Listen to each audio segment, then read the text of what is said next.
Magandang araw mga kaibigan.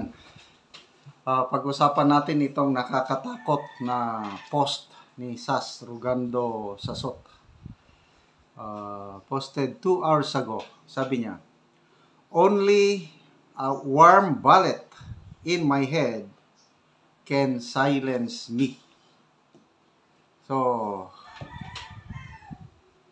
talagang nararamdaman na ni Sas Sasot yung galit ng kanyang kalaban sa politika. Yes, dahil political vlogger siya. Sa mga post niya, sabi niya, "They're trying to stop me. But, isang bala ka lang." Ang makakapagpatahimik sa akin ay isang bala lang sa aking ulo. Ano ba? Delikado na ba ang buhay ng ating magaling, magiting na Sas Sasot? Well, habang nasa Beijing pa siya, palagay ko safety siya doon. Problema, pagbalik niya dito sa Pilipinas. Okay, magbasa tayo sa mga comments, ano? Dagdag pa ni Sas, "As they plan to permanently ban me in Facebook because they couldn't beat my reach without spending so much mola. I am now encouraging you to subscribe to my Substack, which has now subscribers from 126 countries." So, may alternate page na siya. Substack. Why you should have my Substack as backup plan? Of course.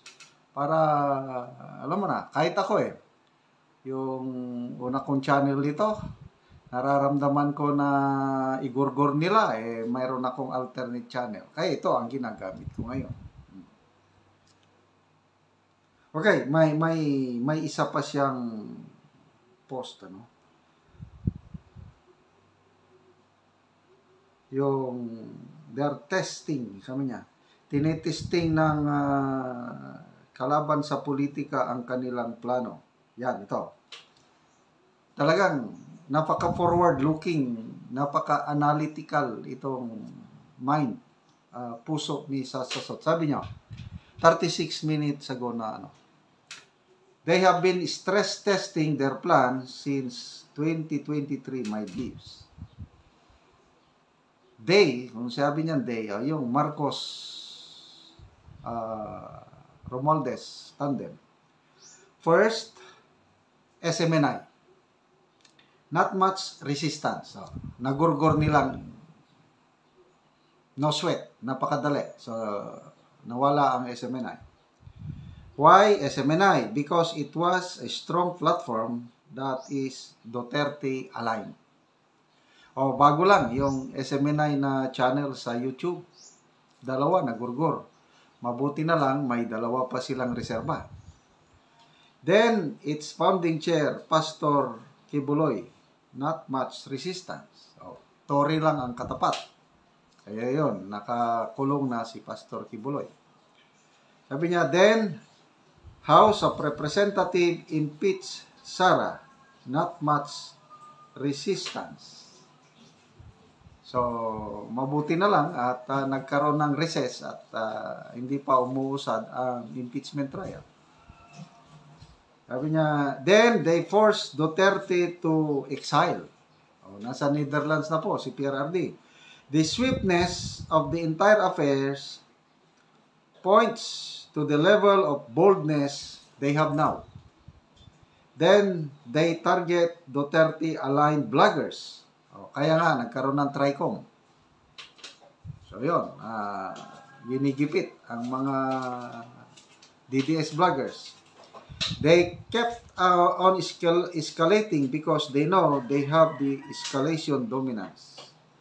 They know Filipinos will just let this pass by eventually. And only you, sabi niya, tayong mga tao, and only you or us, and only you should decide if you will. Because the next escalation of their plans will cost you your country. Nasa huli ang pagsisisi.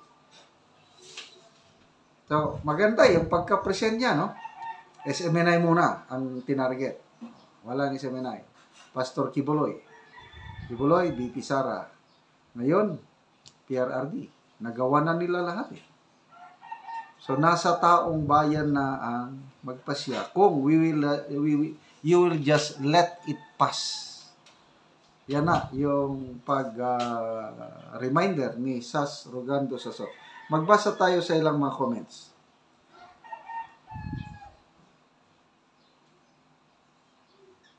Mike Lubiano, no, I beg to disagree. Sabi niya, wala pa po impeachment ng BP, nasa Senate pa yan and by June. But, if the election result will turn out cheated and the BP eventually pursued by impeachment, ngayon pa lang nga si PRRD inaresto pero nagkakagulo na, hindi lang dito kundi worldwide Pinoys and even some foreigners.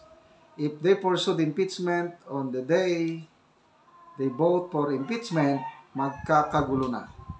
Nakaka-stress na nangyari sa totoo lang. Some having a hard time to sleep thinking what's happening. Kahit sa work, affected. Yun. Sabi naman ni Loren, totoo po yun. Kahit ako, dito sa abroad, sobrang apektado na rin. Kaya ang isang magagawa ko ay makijoin sa zero remittance ng mga OFW. Dito na. Ito na yung hindi nila na foresight, ano? Yung resback ng taong bayan. Itong zero remittance.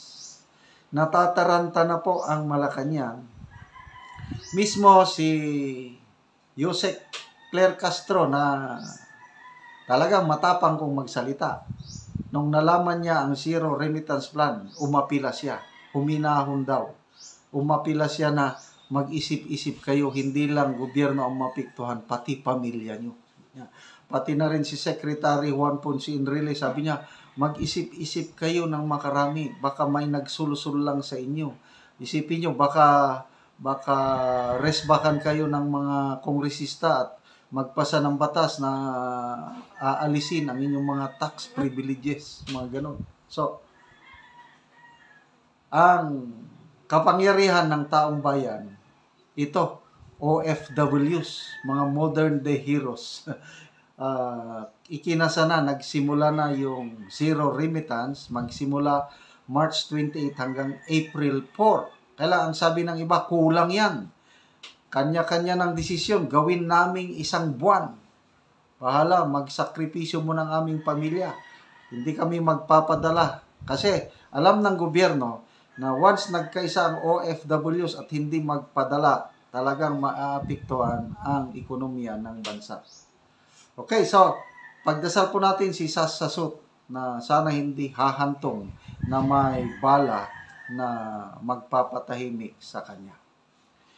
Salamat sa inyong pagsubaybay sa ating mga videos, mga kaibigan. Napakalaking tulong nyo sa Tribong Talandig. Ang sweldo natin sa channel na ito is tinutulong natin sa Talandig. Namimigay tayo ng yero at pako para ma-repair ang sira-sirang bahay ng tribo. Panoorin nyo ang video na ito.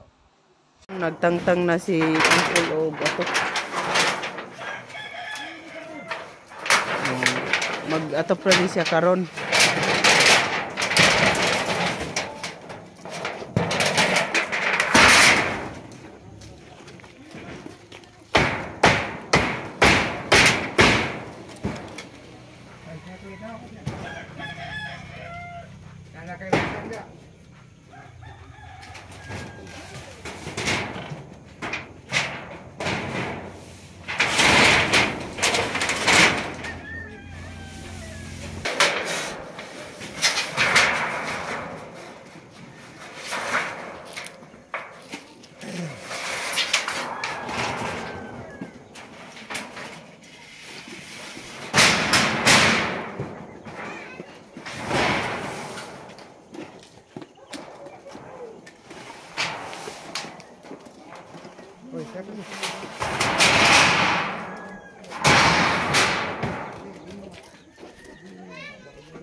O karon mo na ni ang atop ni Angkol. So ganina nagtangtang siya. So karon nakaatop na siya.